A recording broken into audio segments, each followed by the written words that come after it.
Neste momento, vamos passar para as declarações iniciais. Sr. Paulo, o senhor está pronto para fazer sua declaração inicial neste momento? Sim, meritíssimo. Pode prosseguir quando estiver pronto. Obrigado.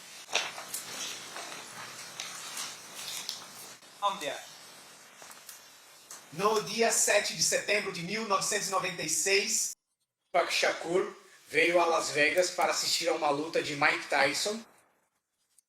Após a luta, Tupac, junto com Suge Knight, Trayvon Lane e outras pessoas que estavam com aquele grupo, encontraram uma pessoa chamada Orlando Anderson. E Orlando Anderson é sobrinho do réu? E quando eles encontraram Orlando Anderson sentado sozinho,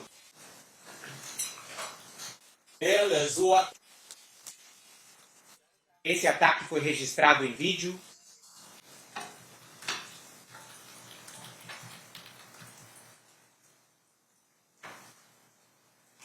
Então, algumas horas depois, Tupac Shakur e Suge Knight dirigem pela Flamingo Road até o Clube 662, onde Tupac está programado para se apresentar em um show. Então, 2 horas e meia depois que Tupac e Suge participaram de uma surra em Orlando Anderson, eles são baleados. Tupac é baleado em um ataque a tiros de dentro de um carro em movimento vindo de um Cadillac branco, em um ato de vingança. Durante essas 2 horas e meia, você vai descobrir que o réu estava intensificando e planejando a retaliação pela surra em seu amado sobrinho. agora, vamos ser claros. Duane Davis não puxou o gatilho. Mas o que ele fez foi planejar a retaliação pela surra que seu sobrinho levou. Você vai descobrir que Duane Davis conseguiu a arma. Você vai descobrir que ele entrou em um Cadillac branco! Você vai descobrir quando surgiu a oportunidade para a retaliação. Duane Davis garantiu que os atiradores estivessem armados e prontos para executar sua vingança. E, de forma impressionante, Você vai ouvir isso do próprio Duane Davis.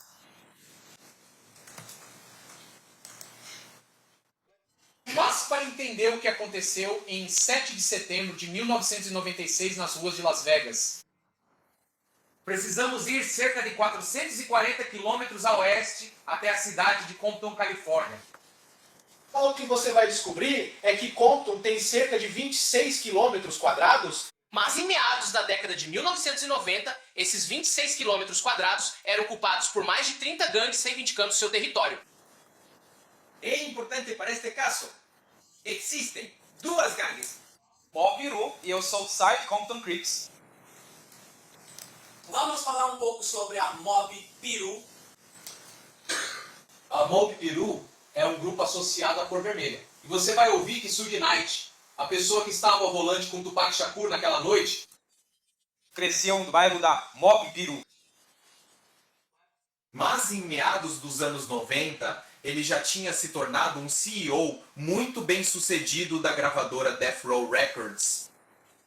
Mas apesar disso, ou talvez justamente por causa de sua origem, você vai ouvir que Suge Knight continuou a empregar membros da gangue Mob Piru como parte da Death Row. Eles atuavam como seguranças não oficiais. E em outras ocasiões, eles se envolviam em... Vamos chamar de outros atos, em nome de Suge Knight. Mas a Death Row, em meados dos anos 90, era uma das gravadoras mais bem-sucedidas. Eles tinham artistas como Snoop Dogg, Dr. Dre. E, claro, Tupac Shakur. Em 1996, Tupac Shakur era talvez o maior e mais bem-sucedido rap, Perdalton época. Ele tinha acabado de completar, ele tinha acabado de vender. lançado All Eyes on Me, um álbum duplo que foi recebido com enorme sucesso. Além disso, Tupac Shakur era uma estrela de cinema, tendo aparecido em vários filmes e papéis aclamados pela crítica. Ele às vezes foi chamado de ícone. Mas para os propósitos deste caso, o que você precisa saber é que Tupac Shakur não era um gangster. Ele era um artista de hip hop associado ao Mob Tyro. Agora, a outra gangue que é importante conhecer aqui é a Southside Compton Crips. E quando se trata da Southside, Dwayne Key P.D. Davis era o líder da facção da Bury Street, da Southside Compton Crips. E enquanto Suge Knight ganhou destaque em seu bairro por causa do dinheiro que ele estava trazendo através da indústria musical, Davis ganhou destaque em seu bairro. Porque ele era um traficante de drogas de grande escala, muito bem sucedido. E você vai aprender que é assim que alguém sobe na hierarquia do mundo das gangues. Trazendo dinheiro para o bairro. outra coisa que você vai aprender é que Orlando Baby Lane Anderson era seu sobrinho e também um membro altamente respeitado do Southside Compton Crips. Agora, como parte deste caso, você vai ouvir outro nome. Eric Zip Martin. Agora, Eric Zip Martin não é membro do Southside Compton Crips. Na verdade, ele tem base em Nova York. Ele está envolvido no tráfico de drogas e conhece Dwayne Davis justamente porque ambos estão envolvidos nesse meio. Davis, da costa oeste. Eric Zip Martin, da costa leste. E uma das conexões que Dwayne Davis consegue através de sua associação com Zip Martin é com Sean Puffy Combs, que na época era o CEO da Bad Boy Entertainment. Sean Combs queria alguma proteção quando vinha para a costa oeste. Ele estava preocupado com Mob Piru. Ele estava preocupado com os membros da Death Row Records. E assim, Dwayne Davis concordou em ficar por perto para atuar como segurança não oficial para Sean Combs e seus artistas quando eles viessem para o oeste. Especificamente para garantir que não haja problemas com a Mob Piru e a Death Row Records. e isso agravou a rivalidade entre a Mob Piru e o Southside Compton Crips. E essas tensões explodiram no Lakewood Mall no verão de 1996. Lá, você vai ouvir que Trayvon Lane, Um membro do Mob Piru associado a Death Row Records estava lá com outros membros do Mob Piru para fazer algumas compras. O Lakewood Mall era um shopping próximo de Hollywood. Você também vai ouvir que Baby Lane Anderson, Orlando Anderson, o sobrinho do réu, estava lá. naquele dia, Trayvon Lane estava usando uma corrente com um medalhão da Death Row. E houve uma briga que aconteceu entre o grupo Mob Piru e o Southside Compton Crips. E em um certo momento, essa corrente é arrancada do pescoço de Trayvon Lane. O que aconteceu com essa corrente é um assunto de muita disputa. Nem todo mundo concorda com o que aconteceu. Mas o ato de desrespeito de puxar a corrente da Death Row e a briga que acontece em seguida só aumenta ainda mais essa rivalidade acirrada. E o que você vai descobrir é que esses dois homens, Trayvon Lane e Orlando Baby Lane Anderson, se encontram novamente, desta vez em Las Vegas. Isso nos leva de volta ao dia 7 de setembro de 1996, aqui em Las Vegas. Mais uma vez, Mike Tyson está lutando contra Bruce Seldon. Ele acaba com ele em menos de um round. Não leva um round completo. Então, depois da luta, Tupac Shakur, Suge Knight e as pessoas que estão com eles vão embora. e entre o grupo deles está Trayvon Lane. E é por isso, Apesar de uma maldição, Trayvon Lane e o grupo da Death Row veem o Orlando Anderson parado sozinho e decidem atacá-lo em retaliação pelo que aconteceu no Lakewood. Você vai ver que Orlando Anderson está embaixo daquele grupo. Você vê o segurança chegando, tentando apartar a briga. E então, você vai ver Tupac Shakur, Suge Lane, Suge Knight, Trayvon Lane e aquele grupo saindo do MGM Grand. Agora, Orlando Anderson estava sozinho, porque quando Dwayne Davis comprou os ingressos para a luta do Bruce Seldon, ele conseguiu através de um cambista. Então, lá, todo mundo que veio com Dwayne Davis ficou sentado separadamente durante a luta. E então, Orlando Anderson estava naquele momento sozinho. Você vai ver que o Sr. Shakur, o Sr. Knight E o grupo dele deixam o MGM Grand. E você vai ver que Orlando Anderson Puede ser detido pela segurança. É interrogado por um tempo. Perguntam se ele quer prestar queixa. Ele decide que não quer participar de nenhum tipo de processo e que não precisa de atendimento médico.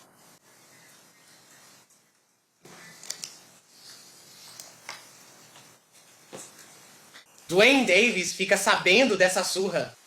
E o que você vai ouvir é que, no mundo dele, Não há dúvida de que uma resposta é necessária. E você vai ouvir de Dwayne Davis o que acontece em seguida. Porque o que aconteceu nas próximas 2 horas e meia é algo que Dwayne Davis descreveria mais tarde, ele mesmo, na entrevista secreta de 2008 feita no escritório do seu advogado com a Força Tarefa Federal. E vamos falar sobre essa entrevista e as circunstâncias em torno dela mais tarde. Mas vamos ouvir sobre o que aconteceu nessas próximas 2 horas e meia. O que aprendemos é que Dwayne Davis está chateado com a surra que seu sobrinho levou. E francamente, você sabe, essa não é uma reação incomum. O que é incomum são os próximos passos que Dwayne Davis toma. Incomum para uma pessoa normal, talvez não tão incomum na cultura de gangues. Davis decide que vai organizar uma retaliação, que essa surra não pode ficar sem resposta. Então, ele encontra uma nova pessoa chamada Zip Martin. Lembre-se do Zip Martin, que era a conexão com a Bad Boy Entertainment de Nova York. E Zip Martin diz a ele que tem uma arma e que pode ajudá-lo. O que ele diz pra ele? Ele diz pra ele, ei, vamos resolver isso, sabe? Sei lá. Sabe o que eu vou? É só estupidez.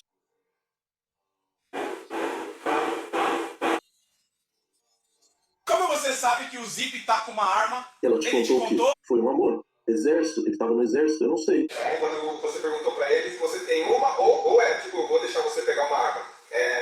Eu vou perguntar pra ele, você tem uma arma? Eu disse, você não sabe o que ele quer dizer.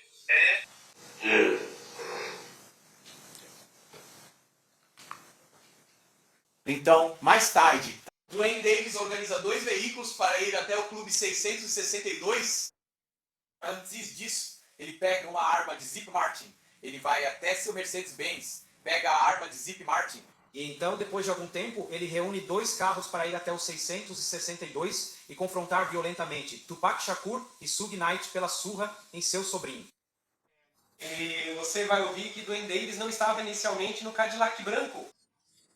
Ele entra em uma van e Orlando Baby Lane Anderson, eles vão em um Cadillac branco e vão para o Clube 662. Esperando por Tupac Shakur, esperando por Suge Knight, esperando por esse confronto violento. E aí o que você vai descobrir é que Tupac Shakur e Suge Knight não aparecem enquanto eles estão lá. Homem calmo, na posição das 6 horas. Eles não apareceram, esperamos cerca de 15, 20 minutos, eles não apareceram. Então foi tipo, vamos pegar uma bebida. Paramos na loja de bebidas. Eu subi no balcão e pulei, você ouviu? O que você ouve Dwayne Davis dizer que ele saiu da van e entrou no Cadillac? O plano naquele momento era ir a uma loja de bebidas, Comprar umas bebidas e depois voltar para a Strip de Las Vegas para festejar. Esse era o plano original, antes de Orlando Anderson ser espancado no MGM. Mas no caminho de volta para a Strip de Las Vegas, eles veem uma caravana de carros. E essa caravana incluía Tupac Shakur e Suge Knight. E naquele Cadillac branco. Antes do tiroteio acontecer, Dwayne Davis explica que o motorista é Terrence T. Brown. No banco traseiro, do lado do motorista, tá DeAndre Dre ou Big Dre Smith. No banco traseiro, do lado do passageiro, está Orlando Baby Lane Anderson. E é o próprio Dwayne Davis, Keith Depp, está no banco da frente, do lado do passageiro. E é assim que Dwayne Davis explica o assassinato de Tupac Shakur. Tem uma história aí. A gente chegou em Harlem. É um longo caminho até o Bullet. Droga, eu falei. Aí está. Ei, você tá com sua arma? Crianças frias. Só queria... Aí tá. Ei, você virou de lado, foi um? Tinha uma ruazinha. A gente só tava de bobeira. Quando seu pai sair, confira suas cartas. Veja onde elas estavam. Então, o que chamou sua atenção pra ele foram algumas garotas gritando Tupac, Tupac. Ele nos deu tudo mesmo. É tipo, o que você acha? Quer fazer? Ah, isso é uma droga. Vai lá. Ele já caminho pode continuar com você e aí nós te demos a chance. Então você... Saiam disso. Acho que vou acabar dormindo. Não sei se vou conseguir dormir. Eles tomaram conta do lugar. Então você ia acabar com alguns caras que estavam ansiosos para servir. Você vai acabar dormindo. Então você entregou a arma para trás? Pagando? É ótimo, cara. Não sei. Eu não... Então o que você ouve é Dwayne Davis dizendo: tem que, ao verem Tupac Shakur e Suge Knight dirigindo para o Clube 662, Dwayne Davis. Davis, junto com Terence Brown, DeAndre Smith e Orlando Anderson, decidem fazer um retorno. Confrontar Tupac Shakur e Suge Knight. E Davis está com a arma de fogo. É a arma de fogo que ele conseguiu com Eric Bones no Martin. Então ele passa para o banco de trás. Davis diz que se Tupac, Shakur e Suge Knight estivessem do lado dele do veículo, ele mesmo teria atirado neles. Mas como eles estavam do outro lado, ele entregou para DeAndre Smith. E de acordo com Dwayne Davis, não queria atirar naquele momento. Então Orlando Anderson atirou naquele carro. E Davis explica isso várias e várias vezes. Quando você começa a atirar, você disse sim. Tracy Hill.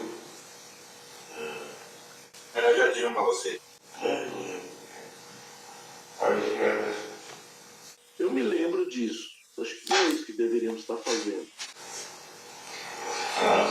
Ele vai até lá e, você sabe, Tupac está sendo baleado. E ele tem uma história para que Tupac está tentando, ou eu não sei. Sim, o que você vai conseguir lá? Vai pegar eu disse que vou... Ah, estarei lá. Eu disse, garoto, sente qual é o meu. Eu estarei lá. Estarei lá. Veja, tá tudo gritando, ou... Uma coisa, cara, eu não sei. Ele tem um pedaço de vidro dando no pescoço dele bem aqui. Ambos têm um carro e me dizem como oleiro branco. Ok, mas é o que você disse, tipo... Eu adoro isso. Vamos rapidamente para o lado. Sweet home. Vadia estúpida. Atirei na madeira coreana. Tupac está tentando pular para o banco de trás. Você vai... então eu não sabia que você ia dar uma olhada rápida, então nós vamos pelo lado. Outra coisa que Dwayne Davis comenta durante o assassinato de Tupac Shakur é que havia um carro cheio de mulheres. Acho que ele as chama de garotas na minha festa. Um carro cheio de mulheres que também estavam lá. E você vai ouvir de um desses homens. O que ela vai te contar é que ela discorda um pouco da versão dos fatos do Sr. Davis. Elas não estavam de fato se comunicando com Suge junto ao carro do Tupac, mas não estavam falando com Tupac. Elas estavam falando com Suge. E o que ela diz é que ela ouve tiros, vê um Cadillac branco fugindo. Então, o que Dwayne Davis interpreta é como se eles estivessem perseguindo ela. Ela vai te dizer que eles só estavam em pânico e tentando fugir. Mas ela vai dizer que, inadvertidamente, seguiram Dwayne Davis e as outras pessoas no carro branco enquanto eles estavam fugindo. Depois que o veículo de Suge Knight e Tupac Shakur é alvejado, Suge Knight faz um retorno e volta para a strip de... O carro acaba não conseguindo ir mais longe, hein, para. A polícia chega. E você vai ouvir que Suge Knight foi atingido de raspão na cabeça e que alguns estilhaços de vidro entraram em sua cabeça. ele acaba sobrevivendo a esses ferimentos. Isso é divulgado muito rapidamente. Você também vai ouvir que Tupac Shakur foi baleado várias vezes. Ele foi levado para o UMC e 6 dias depois sucumbiu a esses ferimentos. Dentro de 24 horas, O Cadillac e os agressores já estavam de volta a Compton. Eles passaram a noite lá e voltaram para casa como se nada tivesse acontecido.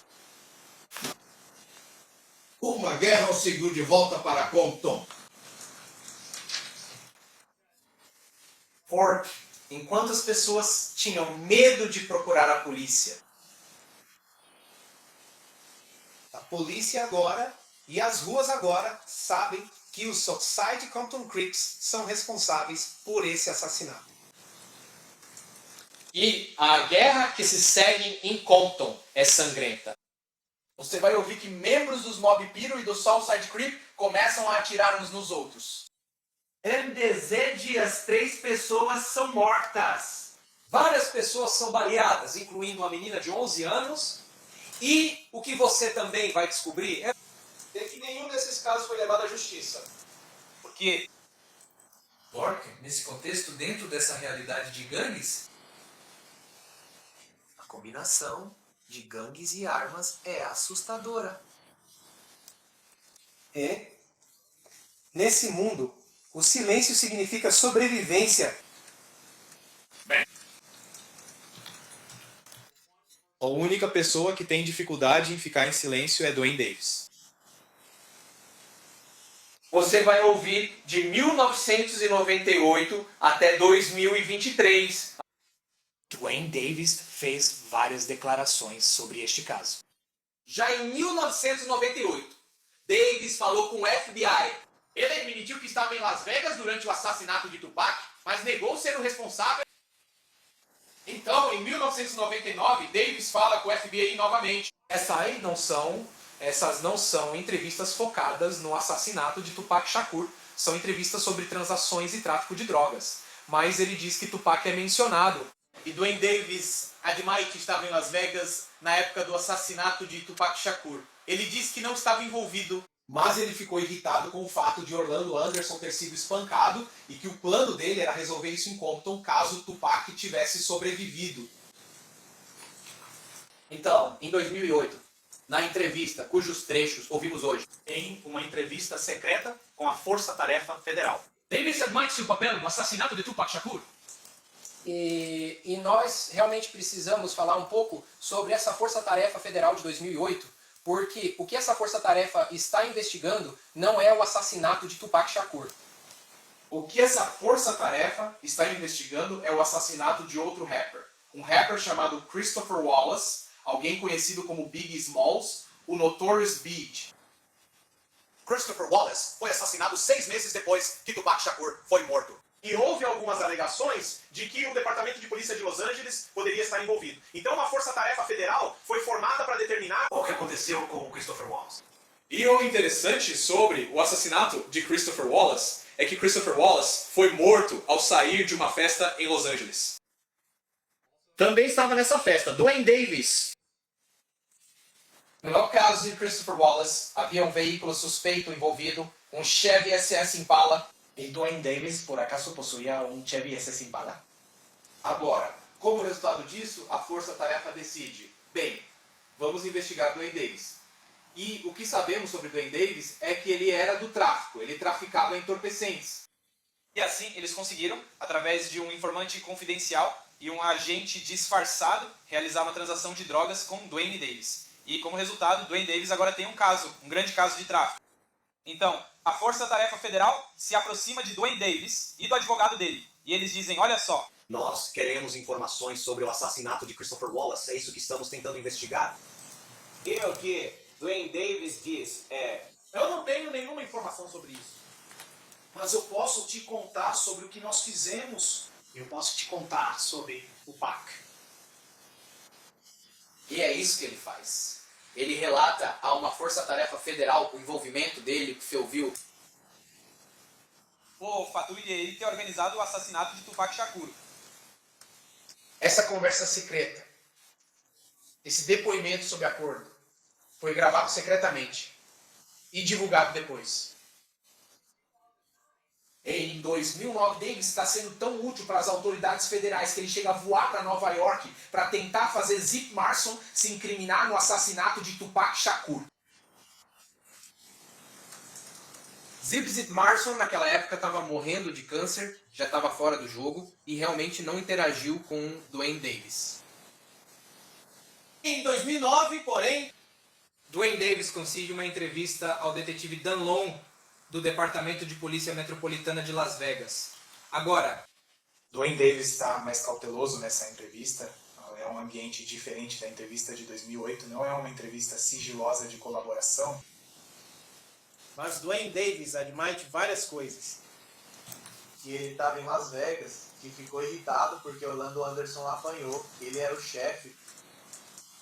que ele estava no Cadillac branco e que foi ele quem conseguiu a arma de fogo que acabou matando Tupac Shakur.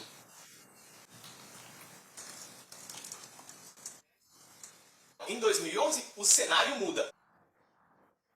Porque em 2011, Greg Kadin, o cara que estava liderando a Força Tarefa em 2008, o cara que organizou a sessão sigilosa de colaboração entre Duane Davis e a Força Tarefa Federal, ele deixa a polícia e decide que vai publicar um livro sobre a investigação dele sobre Biggie Smalls, o cara que foi morto 6 meses depois do Tupac.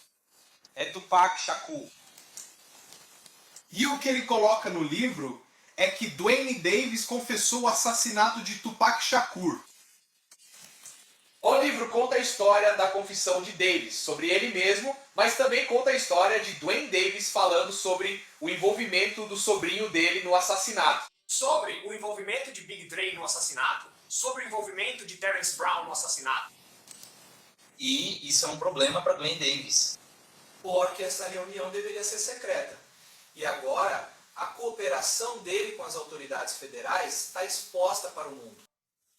E não só isso, Ray Cady agora está lucrando com a história de vida de Duane Davis.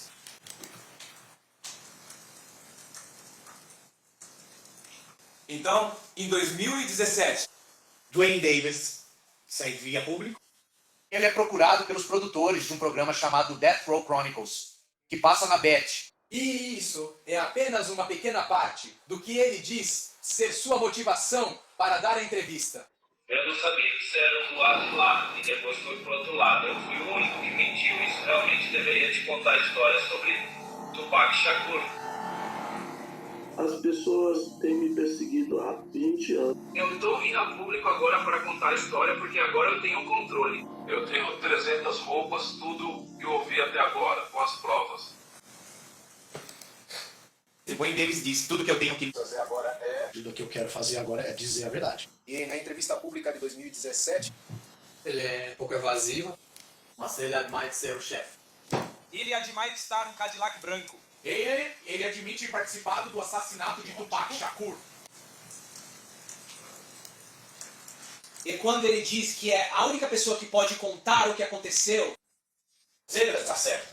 Porque em 2017, Terrence Brown faleceu, DeAndre Smith faleceu, Orlando Baby Anderson faleceu. Terrence Brown foi assassinado em um incidente não relacionado. Orlando Anderson foi assassinado em um incidente não relacionado. DeAndre Smith morreu na faculdade. Notavelmente, em 2019, Duane Davis então decide que vai publicar seu próprio livro. e sim, com relação ao livro, certamente há muita autopromoção. Mas, novamente, o essencial permanece. Ele ficou furioso com a surra em Orlando Anderson. Quero dizer, com a surra no Orlando Anderson, o sobrinho de Anderson. Ele estava em Las Vegas, ele pegou a arma, ele estava no Cadillac branco e entregou a arma para o atirador. E o que você vai perceber é algo constante, que sempre aparece nessas declarações. A raiva visceral de Duane Davis contra Tupac Shakur por ter agredido o sobrinho dele. No livro, ele diz: agredirem meu sobrinho nos deu o sinal verde definitivo para fazer alguma coisa contra eles. Dwayne Davis decide que vai dar entrevistas públicas sobre o papel dele no assassinato de Tupac Shakur. Então você acabou entrando no carro e indo atrás deles? E a gente foi com o Baby Wayne e levou ele. A gente foi levar ele na White House Sunset em Nova York. E todos os caras, a gente ia fazer um disco, uma parada quente ou algo assim. E isso ia ser uma coisa. Tudo isso. Eu fiquei tipo, tá muito claro, tá muito claro. Isso aqui tá fora do norte. Porque todos aqueles filhos da mãe estavam lá do nosso lado, sabe? Sabe, a polícia.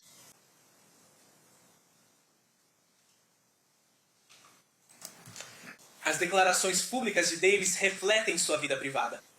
Elliot Might ser um líder do Southside Crips. Elliot Might a importância do vinil na corrente da Death Row e no Lakewood Mall. Elliot Might que estava em Las Vegas na noite da luta. Elliot Might que ficou irritado porque Tupac pisoteou Orlando Anderson no MGM. Elliot Might que estava caçando Tupac e Chuck, indo primeiro aos 662. Elliot Might que pegou uma Glock 40 com Eric Zip Zip Mark com o objetivo de caçar Tupac. Elliot Might que estava em um Cadillac branco com integrantes da gangue dele procurando por Tupac. Elliot Might ter visto Tupac em uma BMW preta e então mudou de direção, fazendo aquele retorno para confrontar Tupac e Chuck.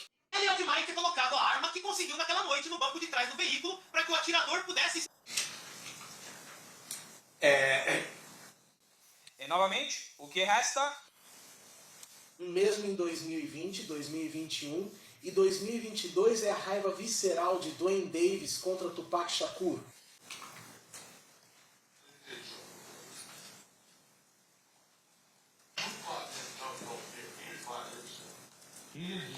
Isso. Terminei. Tupac chegando e atirando. Não me entenda mal.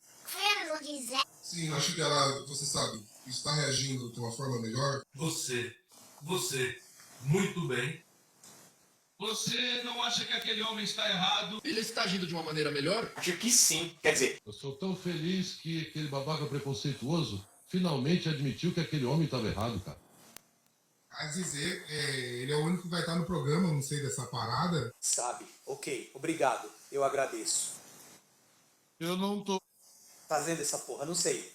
Sabe? Como que eu tô dizendo? Ele é só um moleque, por isso que ele não tá no programa. Ele é só um moleque.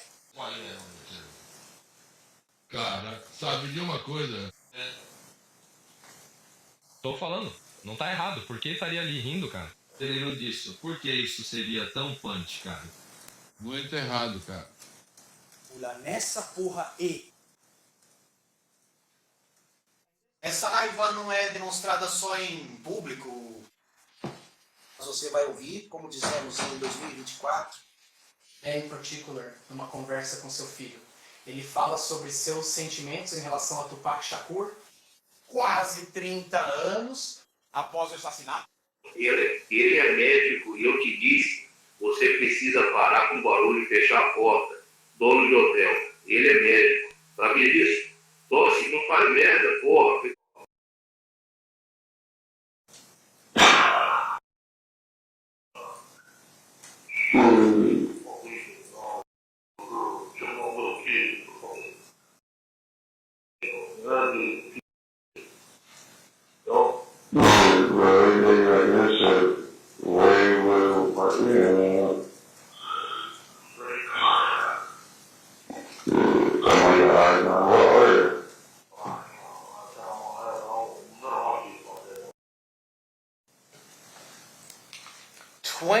Oito anos depois, Essa é a raiva visceral que Dwayne Davis sentia por Tupac Shakur. Ele fez isso em 2 horas e meia. Ele cuidou do que achava que era a resposta adequada. E 28 anos depois, ele ainda tá com raiva do que Tupac fez. Em 7 de setembro de 1996, Tupac Shakur participou publicamente diante das câmeras de uma surra humilhante no sobrinho de Dwayne Davis, Orlando Anderson. E Dwayne Davis sabia que, no mundo dele, isso exigia uma resposta. E ao longo dos anos, em entrevistas privadas, em declarações públicas e até mesmo em ligações particulares, Dwayne Davis nos contou repetidamente sobre a raiva que sentiu e sobre o próprio papel dele no ataque de vingança a tiros de dentro de um carro contra Tupac Shakur. E agora? Quase 30 anos depois, vamos pedir que finalmente responsabilizem Dwayne Davis. Obrigado,